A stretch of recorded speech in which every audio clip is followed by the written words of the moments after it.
오늘 우리가 함께 읽은 로마서 4장 18절에서 21절 말씀을 통해서 흔들리지 않는 그리스도인, 이런 제목으로 함께 말씀을 나누고자 합니다. 어린 시절에 제가 가지고 놀던 그 장난감 중에 팽이가 있습니다. 팽이. 요즘 아이들은 뭐 팽이 돌리기는 거의 잘 안 할 겁니다. 대부분 스마트폰 게임을 하느라고.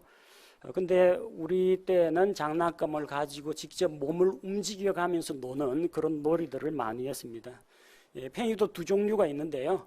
하나는 원통 모양으로 생긴 아래쪽은 뾰족한 그런 나무에다가 줄을 감아 가지고 팽이채로 잡아당기면서 그 줄이 풀리는 힘으로 팽이를 돌립니다. 그냥 있으면 팽이가 넘어지기 때문에 채찍으로 팽이를 때려줘야 됩니다. 꼭 때려야 말을 들어요. 때려야만 안 넘어지고 팽이가 잘 돌아갑니다. 근데 잘못 때리면은 이 팽이 채에 맞고 팽이가 튀어나가 버립니다. 또 어떤 팽이가 있느냐면 이제 원뿔 모양으로 생겼는데, 원뿔 모양으로 생긴 그 팽이 이 촉부터 시작해서 굵은 실을 감아 나갑니다. 그 다음에 이거를 던지면서 줄을 잡아당겨 가지고 돌리는 줄팽이가 있습니다. 줄팽이 가지고 손바닥에 올리기도 하고 줄을 태우는 묘기도 하고 그랬는데, 어쨌든 이 팽이가 안 넘어지려면요 빨리 돌아가면은 쓰러지지 않습니다. 근데 돌리다 보면 결국은 이제 회전력이 점점 약해집니다. 회전력이 약해지면 어떻게 되냐면 중심축에서부터 이게 벗어나가지고 좌우로 흔들리기 시작합니다. 한번 흔들리기 시작하면요 그 다음부터는 걷잡을 수 없습니다. 얼마 못 가서 핑그르르 굴러가가지고 쓰러지고 맙니다. 빠르게 돌아가는 팽이는 넘어지지 않습니다. 돌아가는 힘이 약할 때는 흔들립니다. 흔들리면 넘어집니다. 우리 사람 몸에 있는 그 신체 부위 가운데에서 가장 튼튼한 부위라고 하면요 어디일 것 같습니까? 근육? 뼈? 뼈보다는 치아가 더 튼튼합니다. 치아가 아주 딱딱한 뼈도 오돌뼈도 똑똑 씹어 드시는 분들 계시죠? 치아가 상당히 튼튼합니다. 그 치아가 튼튼하다는 말은 그 치아 자체의 강도와 경도가 세다는 이야기입니다. 근데 이게 아래쪽에 있는 이제 턱뼈 그리고 치조골에 견고하게 붙어 있으면요 강한 힘을 냅니다. 자, 그런데 이 치아 관리를 잘 못하면 또 이가 흔들리기 시작합니다. 이가 흔들리면 치아 건강에 문제가 있다는 이야기입니다. 치아 뿌리를 받쳐주는 치조골이나 잇몸이 튼튼하지 못하면 이가 흔들립니다. 처음에는 이가 이제 흔들린다 싶으면요 그 다음부터는 더 많이 흔들립니다. 음식물 닿거나 씹을 때마다 이게 흔들립니다. 얼마 지나지 않아서 그대로 방치하면 부러지거나 빠집니다.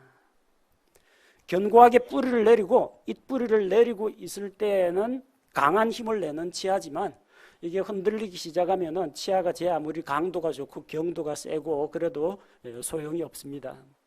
결국은 힘을 발휘하지 못하고 부러지거나 빠져버립니다. 자전거 역시 마찬가지입니다. 어떻게 그 가느다란 고무태로 되어 있는 자전거 바퀴가 꼿꼿하게 일어서 가지고 왼쪽 오른쪽으로 넘어지지 않고 신나게 달릴 수 있느냐? 그것 역시 자전거가 운동 에너지를 받아 가지고 달릴 때는 잘 안 넘어집니다. 근데 자전거 달리는 속도를 줄이면 어떻게 해요? 앞쪽에 핸들을 정신없이 왼쪽 오른쪽 번갈아 가면서 흔들어 줘야 됩니다. 속도가 줄어들면 자전거가 기우뚱기우뚱 흔들립니다. 그러다 결국은 넘어지게 됩니다. 우리 신앙생활이 바로 이와 같습니다. 믿음의 기초가 튼튼하고 깊이 뿌리를 내리고 활동력 있는 그런 신앙생활을 할 때는 넘어지지 않습니다. 그러나 우리가 견고하지 못할 때, 기초가 튼튼하지 못할 때 흔들립니다. 활동력을 잃고 일 안 하고 나태하게 주저앉아 있을 때 세상의 유혹과 고난의 파도에 쉽게 흔들립니다. 흔들리다가 넘어집니다. 흔들리다가 뒤집힙니다. 우리 모든 성도들이 흔들리지 않고 넘어지지 않는 견고한 그리스도인이 되었으면 좋겠습니다. 그래서 우리가 언제 흔들리는가? 흔들리지 않으려면 어떻게 해야 되는지 말씀을 통해서 몇 가지 살펴보고자 합니다. 사람은 언제 흔들리는가? 첫 번째로 평안을 누리지 못할 때 흔들립니다. 마음의 평안이 있을 때는 든든합니다. 누가 옆에서 조금 상처 주더라도 그냥 다 흡수해버리거나 튕겨버리고 평안합니다. 그런데 내 마음속에 평안이 깨어질 때 그때는 흔들리기가 쉽습니다. 죄를 짓고 마음의 평안을 잃어버렸을 때 그때는 흔들리기 쉽습니다. 이사야 48장 22절 말씀을 보면 주께서 이르시되 사악한 자에게는 평강이 없다 하시느니라. 사악한 자에게는 평강이 없습니다. 하나님하고의 관계가 어긋난 상태에서 마음의 평안을 누릴 수는 없습니다. 죄 짓고 마음의 평안을 누릴 수는 없습니다. 죄를 짓고 하나님하고의 관계가 어려워지면 마음이 불안합니다. 평화가 깨집니다. 그런 자들은 어떻게 되느냐?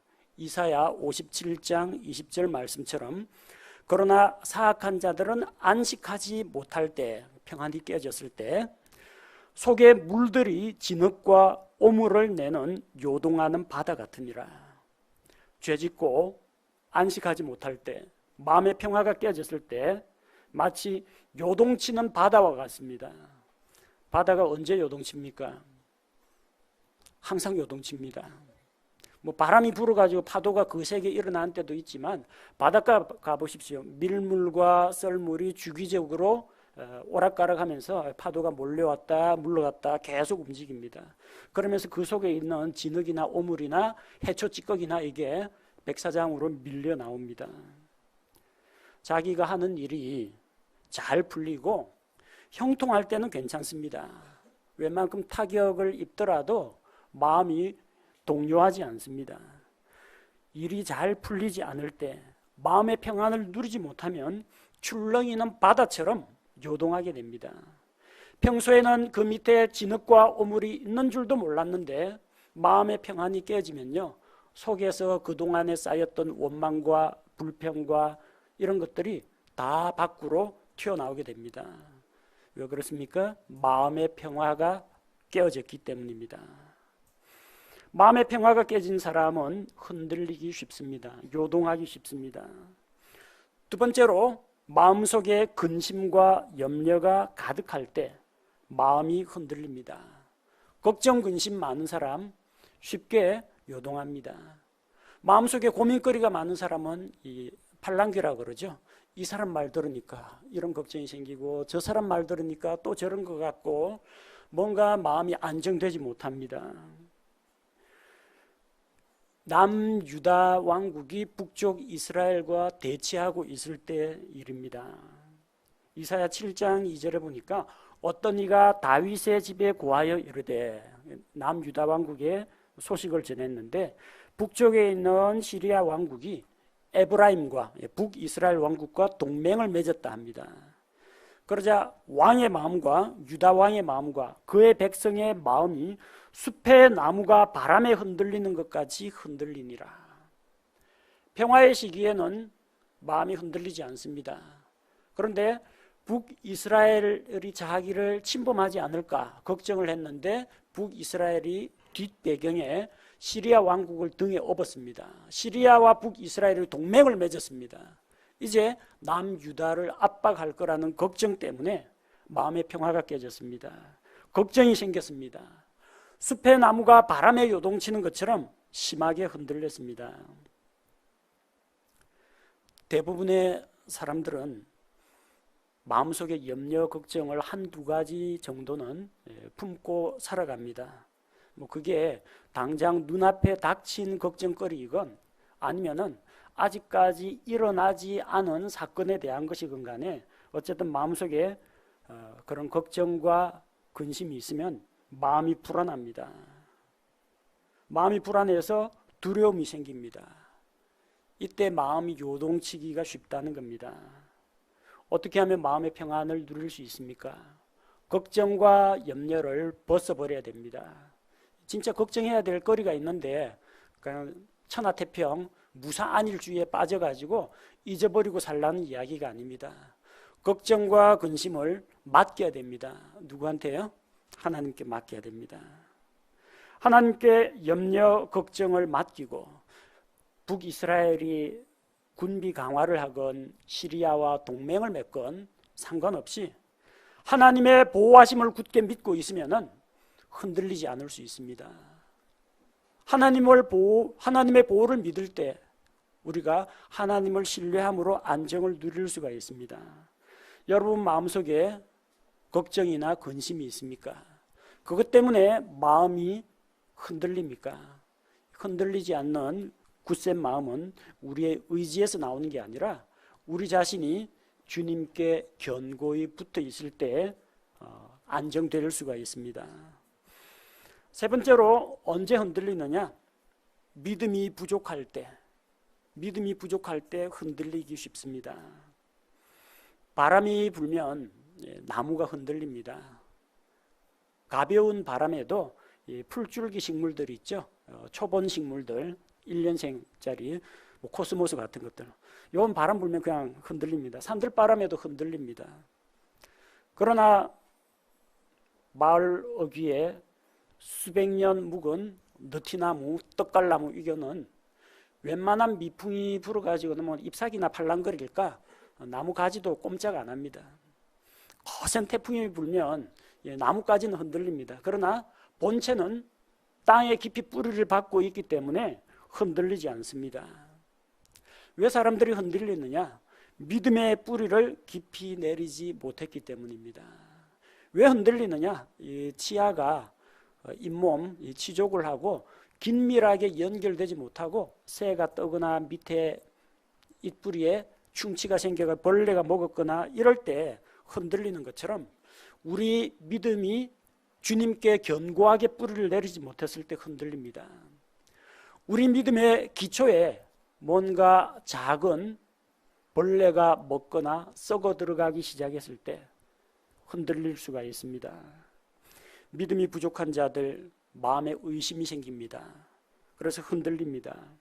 야고보서 1장 6절 말씀을 보면 그러나 그는 믿음으로 구하고 조금도 흔들리지 말지니라. 흔들리는 자는 마치 바람에 밀려 요동하는 바다 물결 같나니 마음속에 의심을 품고 있거나 기도하면서도 확신이 없거나 이런 사람들은 요동하는 바다 물결과 같이 마음이 안정되지 못합니다. 그런 사람은 평상시에는 잘 모르지만 고난의 바람이 불어올 때, 의심의 바람이 불어올 때, 바람이 세차게 불어올수록 더 많이 흔들리게 됩니다. 우리는 흔들림 없이 굳게 서기 위해서는 오로지 우리의 마음을 하나님께 고정시켜야 됩니다. 왜 마음이 흔들리느냐? 세상 일로 걱정을 합니다. 성경 말씀으로 상담을 해줬습니다. 목사님 말씀 듣고 나니까 마음이 좀 평안합니다. 다음날 가보면 또 흔들리고 있어요. 여전히 하나님을 보지 않고 자기 문제를 보고 있습니다. 빛 밝은 곳 하나님을 바라보고 있을 때는 그 빛을 받아가지고 내 마음에 주의 빛이 비춰서 마음이 평안합니다. 하나님을 등지고 있을 때는 빛을 등지면 뭘 보게 됩니까? 시커멓게 늘어선 자기의 컴컴한 그림자를 보게 됩니다. 하나님을 바라봐야 하는데 시선을 자기 자신을 본다든지 세상을 본다든지 주변에 있는 환경을 본다든지 이럴 때는 마음이 흔들립니다. 마음이 두 갈래로 분산되기 때문입니다. 그걸 두 마음이라고 합니다. 야고보서 1장 8절 말씀처럼 두 마음을 품은 사람은 자기의 모든 길에서 안정이 없느니라. 목표가 명확하지 못한 사람, 또 이쪽과 저쪽 결단을 내리지 못하고 저울질하는 사람 흔들립니다. 베드로가 물 위로 걸어오라는 주님의 말씀을 들었을 때, 그 말씀을 듣고 주님을 바라보고 있을 때는 물 위를 걸었습니다. 여러분, 이거 초자연적인 현상입니다. 사람이 어떻게 물 위를 걸을 수 있습니까? 오른발을 내딛고 오른발이 빠지기 전에 재빨리 왼발을 내딛고 왼발이 빠지기 전에 오른발을 내딛으면 안 빠진다고 이야기하는데 제가 해보니까 두 개가 동시에 빠질 때는 어쩔 방법이 없더라고요. 사람은 물에 빠집니다. 그게 정상입니다. 그러나 왜 물 위를 걸어갔습니까? 예수님께서 걸어오라 명령을 하셨습니다. 그 말씀에 순종하고 있을 때는 물에 안 빠졌습니다. 주님을 바라보고 있을 때는 안 빠졌습니다. 왜 베드로가 물속으로 빠져들어갔습니까? 바람과 파도를 보고 무서워하니까 빠져들어갔습니다. 시선을 어디에 고정시켜야 됩니까? 나를 위협하고 있는 적대적인 환경, 나를 괴롭히는 사람, 나의 걱정거리, 이거 보고 있을 때는 흔들리고 넘어집니다.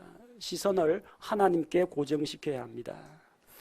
성경의 대표적인 굳건한 믿음의 사람, 흔들리지 않는 믿음의 사람을 우리가 아브라함을 꼽을 수가 있습니다. 오늘 우리가 읽은 본문 말씀에 아브라함을 통해서 흔들리지 않는 믿음의 본을 우리가 배우고자 합니다. 18절 말씀을 보니까 그가 바랄 수 없는 가운데 바라면서 믿었다고 했습니다. 아브라함은 바랄 수 없는 가운데 바라고 있었습니다. 그의 나이가 75세입니다. 창세기 12장 2절과 3절에서 하나님께서 아브라함에게 약속을 주셨습니다. 저기 갈대아 우르 지방, 고대 바빌론 지방에 우상 만드는 아버지 밑에서, 우상 숭배자 데라 밑에서 있던 그 아브라함이 하나님의 약속을 받았습니다. 너의 그 살고 있는 곳과 가족 친척들을 떠나서 하나님께서 지시할 땅으로 가라고 했습니다. 그리고 그렇게 할 때 하나님께서 아브라함을 크게 하시고 그를 통해서 큰 민족을 만드시고 또 그에게 복을 주시고 또 하나님께서 복을 주시는 그런 통로로 그를 삼으시겠다고 했습니다. 아브라함 그가 복이 될 것이라고 하셨습니다. 그 약속을 믿고 갔는데 그때 나이가 몇 살이냐? 12장 4절에 보니까 창세기 12장 4절에 이처럼 아브라함이 주께서 자기에게 말씀하신 대로 떠나갔고, 뭐 보고 떠나갔어요? 말씀대로 떠나갔다는 겁니다. 그리고 자기 조카 롯도 그와 함께 갔으며 아브라함이 하란을 떠날 때 75세였다고 했습니다. 그때 그가 가나안 땅에 들어오게 됩니다. 하나님께서 거듭 그에게 나타나서 약속을 주십니다. 창세기 15장 5절에서는 아브라함에게 시청각 교육을 시킵니다. 밤중에 불러내가지고 밖으로 나오라고 한 다음에 하늘의 별들을 보라고 했습니다. 오늘날과 같이 대기 오염이 없는 청정지구입니다. 깨끗한 곳입니다. 하늘의 별들이 반짝반짝하는 게 마치 은하수라고 부르죠.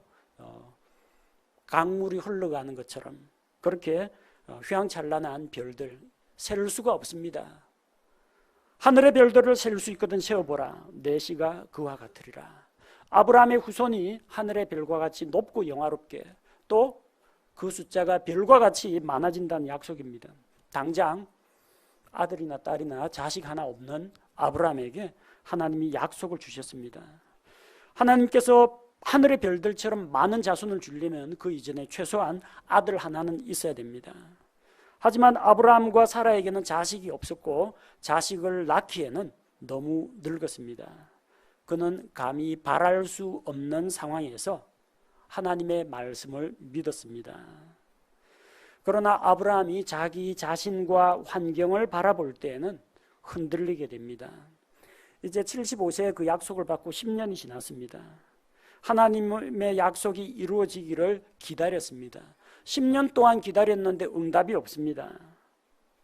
창세기 16장 3절에 보니까 이제 기다리다 못해서 손을 늦추었습니다.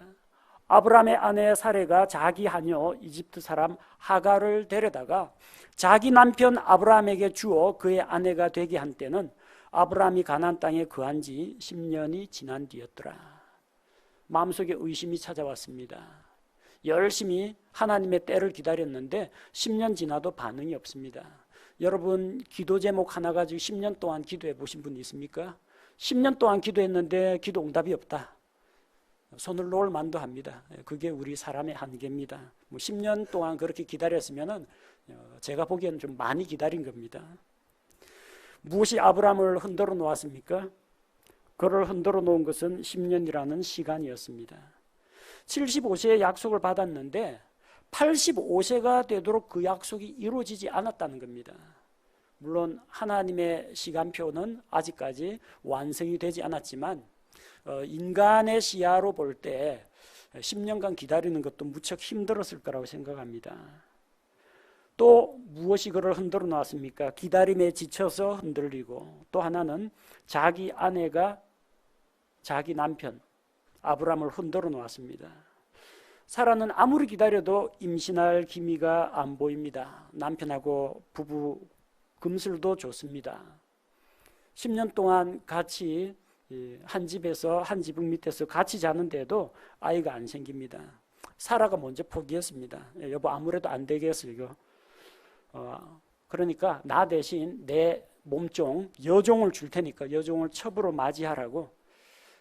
이런 부인은 아마 없겠죠. 누가 이제 남편이 어디서 첩을 얻어온다 해도 눈에 쌍심지를 켜고 덤벼들 텐데 자기가 손수 첩을 얻어다가 남편에게 주는 겁니다. 편법입니다. 하나님께서 약속하신 방법을 기다리지 않고 기다림에 지친 사라가 먼저 흔들렸습니다.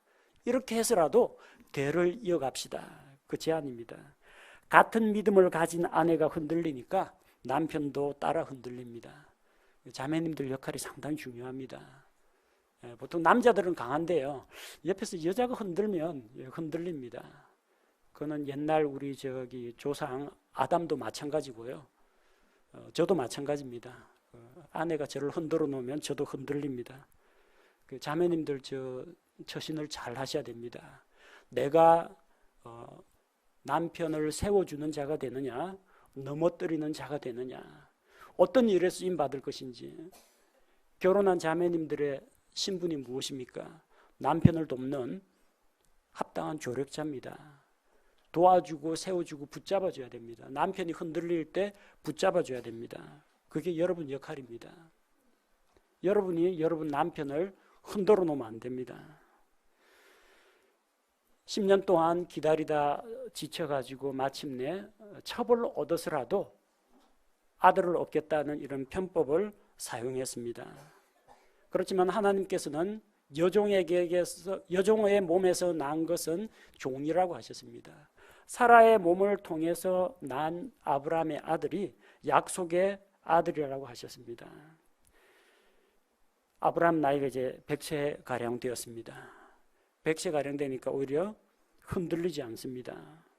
19절 말씀 보니까 그가 100세쯤 되었을 때에도 믿음이 약해지지 아니하여 이제는 죽은 자기 몸을 고려하지 아니하고 또 사라의 태가 죽은 것도 고려하지 아니하였으며, 아마 75세에서 85세까지는 아이를 가지려고 열심히 아마 여러 가지 방법을 시도를 했을 겁니다. 같이 부부관계도 가지면서 했을 텐데 이제는 자기 몸이 죽었다는 것을 깨달았습니다.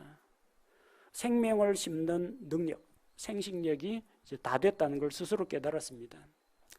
사라 나이가 90세가 다 돼갑니다. 할머니입니다. 여자의 몸에 매달 있어야 할 생리가 끊어졌습니다. 생리가 끊어졌다는 건 뭘 말합니까? 배란이 안 된다는 겁니다. 배란이 안 되는데 어떻게 임신이 가능하겠습니까? 불가능입니다. 창세기 18장 11절에 이제 아브라함과 사라는 나이 많아 연로하고 또 사라에게는 여인들의 관례에 따른 것이 멈췄더라. 상황은 더 안 좋아졌습니다. 75세에서 85세 그때는 그래도 좀 기력이라도 있었는데 몸 건강 상태는 더 안 좋아졌습니다. 그러나 아브라함은 자기들의 몸 상태를 보지 않고 이제 하나님의 약속을 바라보았습니다. 85세 때보다 100세 때는 아들을 얻을 가능성이 더 희박합니다. 하지만 그 85세에서 100세 그 기다리는 그 기간 동안 하나님의 약속을 기다리는 아브라함은 한편으로는 지치기도 했지만 그 기간 동안 믿음의 훈련을 받았습니다. 하나님께서 친히 자기와 함께 하고 계신다는 수많은 사건들을 겪었습니다. 아내를 빼앗길 뻔한 적이 몇 번 있었습니다. 해결이 되었습니다. 전쟁이 일어났습니다. 전쟁에서 보호받았습니다. 가정에 분란이 일어났습니다. 사라와 하갈 사이에 하나님께서 아브라함을 통해서 그 문제도 해결해 주셨습니다. 믿음으로 나아갈 때 하나님께서 자기의 삶을 책임지고 다스리신다는 것을 경험했습니다. 지난 10년은 그의 믿음을 흔들어 놓았지만, 기다림에 대한 지침과 또 아내의 말로 인해서 낙심했지만, 그 기간 동안 100세까지 기다리는 동안 하나님의 약속을 잠잠히 믿고 기다리는 인내를 배웠습니다. 그동안 하나님을 경험하고 알아갔습니다. 100세가량 되었을 때 오히려 흔들리지 않게 되었습니다. 우리 어르신들도 아마 마찬가지라고 생각합니다. 젊었을 때는 이게 하고 싶은 일도 많고 내 힘을 믿고 뭔가 하면 될 것 같아가지고 이제 천방지축 이리 좌충우돌 하면서 부딪히고 모험하고 도전하고 그럽니다. 하지만 나이가 들수록 성숙하고 또 인격이 갖춰지고 세상을 보는, 또 자기 자신을 바라보는 지혜가 열리게 됩니다. 그래서 웬만한 일에는 흔들리지 않습니다.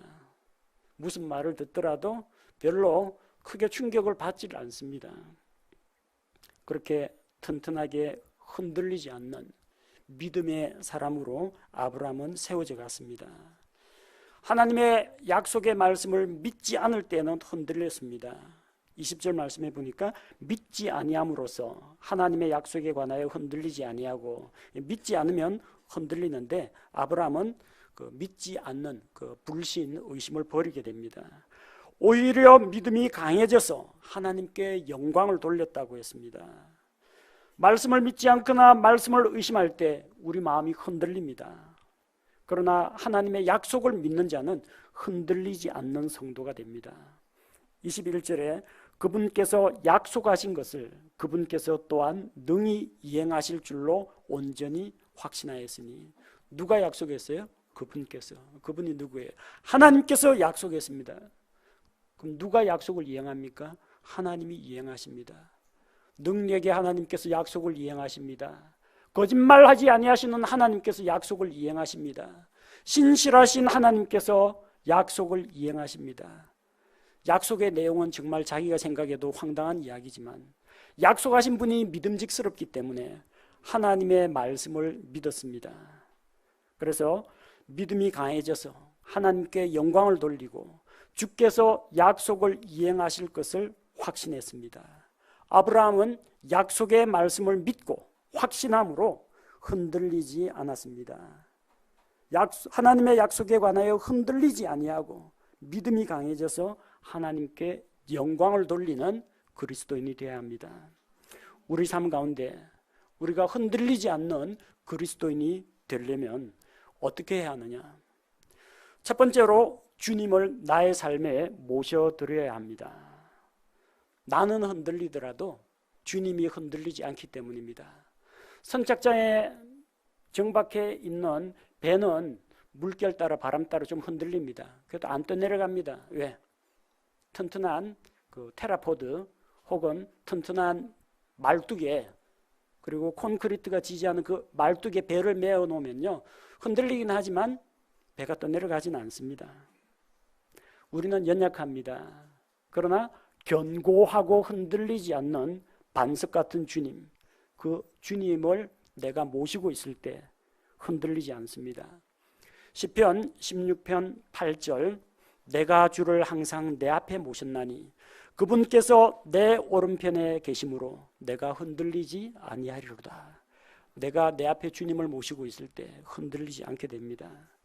시편 62편 2절, 오직 그분만이 나의 반석이시오 나의 구원이시오 나의 방백이시니 내가 크게 흔들리지 아니하리로다. 반석이신 주님을 모시고 있을 때 흔들리지 않게 됩니다.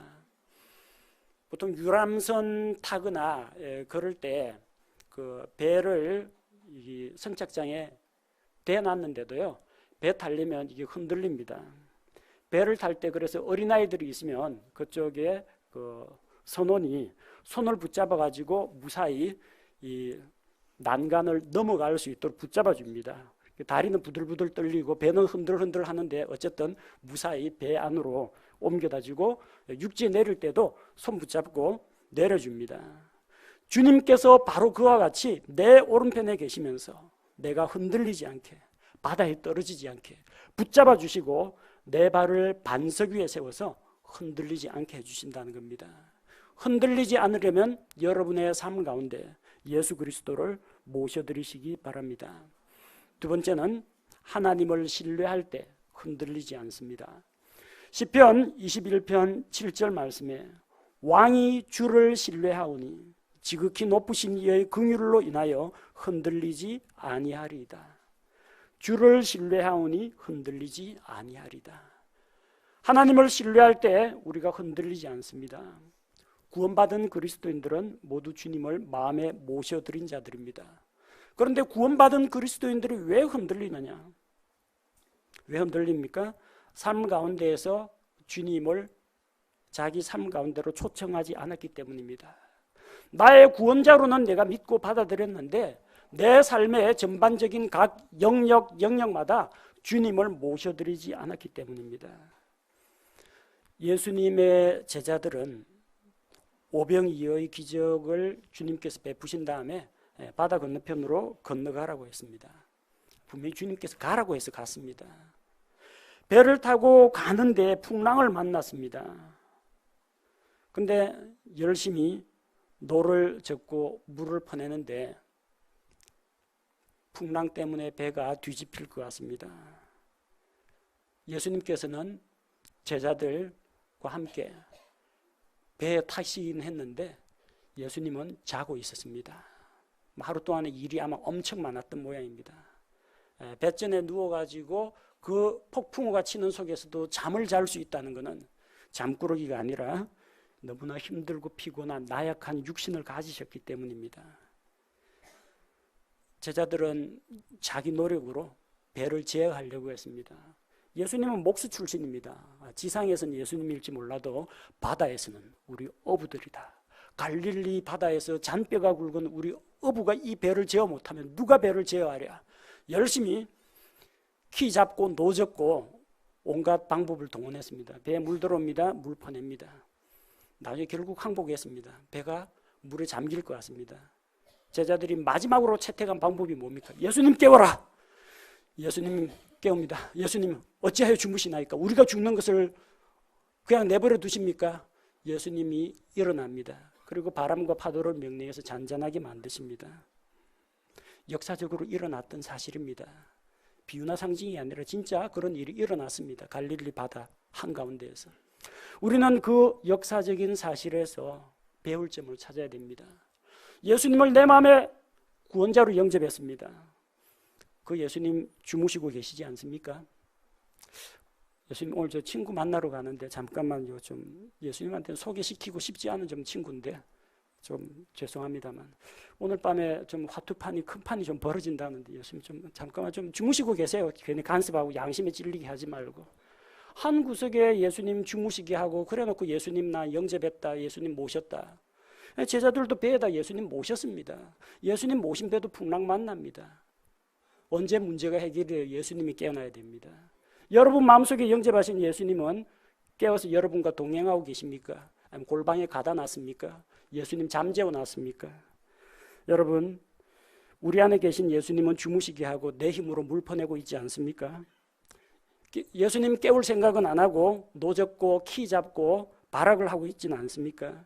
우리 삶의 크고 작은 영역에 눈뜬 예수님, 깨어난 예수님을 초대해야 됩니다. 내 노력이 아니라 예수님께서 일어나서 일을 하시도록 해야 합니다. 그럴 때 흔들리지 않습니다. 세 번째는 우리가 가지고 있는 무거운 짐을 주께 맡겨야 됩니다. 시편 55편 22절 말씀에 보면 내 짐을 주께 맡기라. 그러면 그분께서 너를 붙드시고 의로운 자가 흔들리는 것을 결코 허락하지 아니하시리로다. 짐을 주께 맡기라고 했습니다. 그러면 주님께서 붙들어 주십니다. 짐을 주께 맡기면 우리가 흔들리지 않도록 해주신다고 약속했습니다. 무거운 짐 들고 있을 때 누가 받아주면 얼마나 기분이 좋은지 모릅니다. 옛날에는 고등학교 이거 고3 책가방은 엄청 무거웠습니다. 학교에 책 두고 다니는 사람들도 있었지만 어쨌든 그 안에 뭐 책에다가 교련복에다가 운동화에 도시락 2개 넣고 나면은 가방이 너무 무겁습니다. 버스를 탔는데 누가 학생 가방 줘 하면서 자기 무릎에 가방 받아주면은 얼마나 그 홀가분하고 고마운지 모릅니다. 짐을 맡겨야 됩니다. 무거운 거 머리에 이고 있으면요, 무거운 거 머리에 이고 있으면 흔들립니다. 여러분 뭐 머리에 이는 그런 경험이 별로 없으시죠? 옛날에는 저 물 기를 때 물동이에 물 담아가지고 이 부인네들이 그리고 누나들이 전부 다 물동이에 물 이고 다녔습니다. 무게 중심이 어디 있느냐? 요 위쪽이 무겁습니다. 높이도 높습니다. 기우뚱기우뚱 흔들리다가 물은 얼굴로 등으로 다 흘러내리고 심할 경우 물동이 이거 껴안은 채로 그대로 넘어갑니다. 그 무게 때문에. 짐을 내어 맡기지 않으면요, 흔들리기 쉽습니다. 우리의 짐을 주께 맡길 때 우리가 흔들리는 것을 허락지 않는다고 했습니다. 주님께 무거운 짐을 맡기시기 바랍니다. 예수님은 구원 얻을 때만 필요한 분이 아닙니다. 삶의 모든 영역에서 우리에게는 주님이 필요합니다. 이왕 맡길 거 이거 빼고 저거 빼고 하지 말고요, 통째로 그냥 다 맡기는 게 어떻습니까? 다 맡기는 게 제일 속편합니다. 다 안 맡기는 분들이 있어요.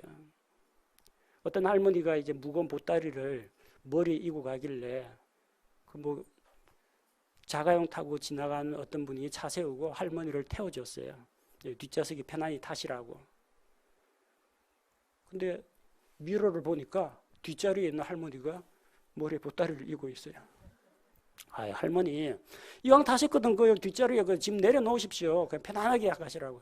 아이, 차 태워준 것만 해도 고마운데 내가 짐까지 맡길 수야 있나 하면서 짐은 또 자기가 감당해야 했다는 겁니다. 여러분 혹시 그렇게 하지는 않습니까? 옛날에 제가 우리 애들이 좀 어릴 때는 뭐 지금은 안 됩니다. 애들 여기 목마를 좀 많이 태워줬습니다. 옛날엔 예성이도 태웠습니다. 특히 우리 예찬이가 이제 높은 곳에 올라가고 매달리고 아슬아슬한 걸 좋아해가지고 예찬이를 목마를 종종 태웠습니다. 주일 학교 가방은 또 자기 손에 꼭 잡고 있는 거예요. 예찬아, 가방은 아빠 줘야지 하니까 아빠 가방은 제가 들게요. 아빠 목에 타고 있는 것만 해도 미안한데 가방까지 아빠한테 하면 아빠가 더 무겁잖아요. 네가 목에서 가방 들고 있는 게 아빠는 더 힘들어. 차라리 이 밑에 무게중심을 하나라도 밑으로 내려야 되는데 머리 위에 애도 타고 있죠. 가방도 여기 흔들흔들하고 하니까 오히려 불편합니다.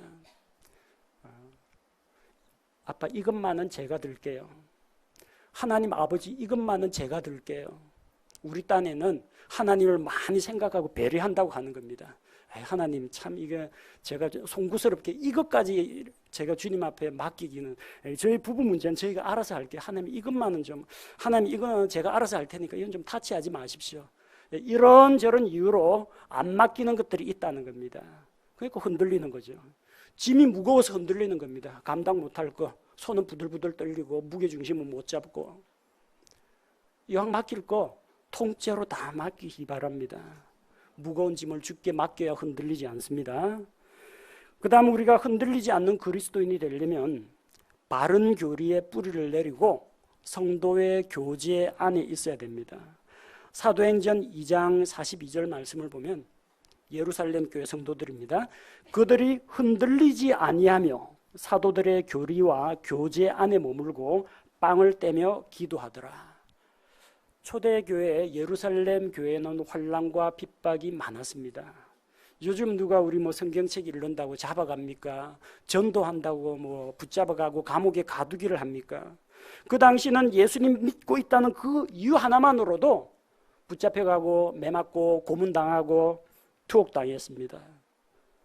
초대교회 성도들이 환난과 핍박 가운데서도 흔들리지 않고 굳건하게 믿음을 지킨 비결이 무엇입니까?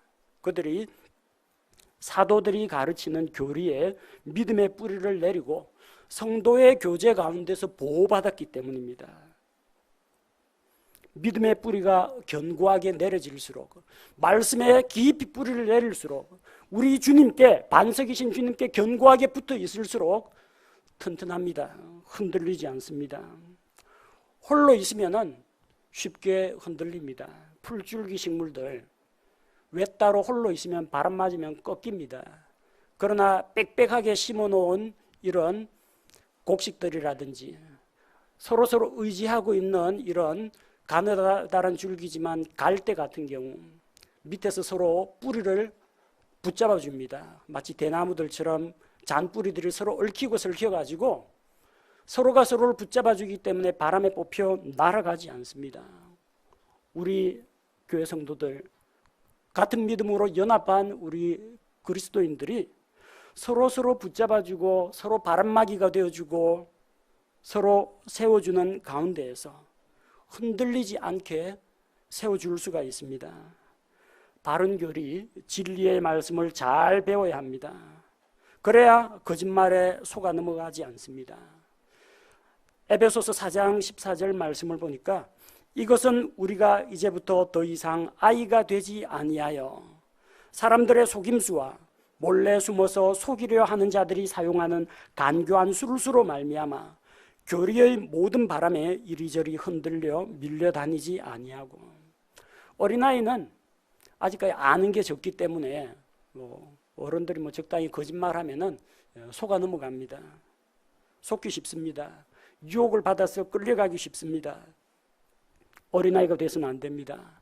바른 말씀을 배우고 영적으로 무장되고 영적으로 성장해야 됩니다. 다른 이단 교리가 내 귀에 들려올지라도 그 교리의 바람에 팔랑귀가 되어갖고 이리저리 흔들리고 요동하면 안 됩니다. 든든하게 믿음의 뿌리를 내리고 진리의 말씀을 잘 배우고 성장해야 됩니다. 바른 교리 가운데 믿음을 든든히 세우고 교제 가운데 견고히 붙어 있을 때 흔들리지 않는 그리스도인, 흔들리지 않는 성도가 됩니다. 우리 모든 성도들이 믿음에 굳게 서서 흔들리지 않는 자들이 되어야 됩니다. 흔들리지 않고 굳게 서서 무엇을 할 것인가?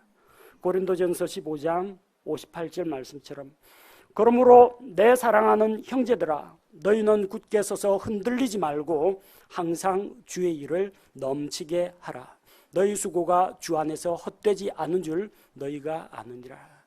흔들리지 않고 굳건하게 서서 주의 일을 해야 합니다.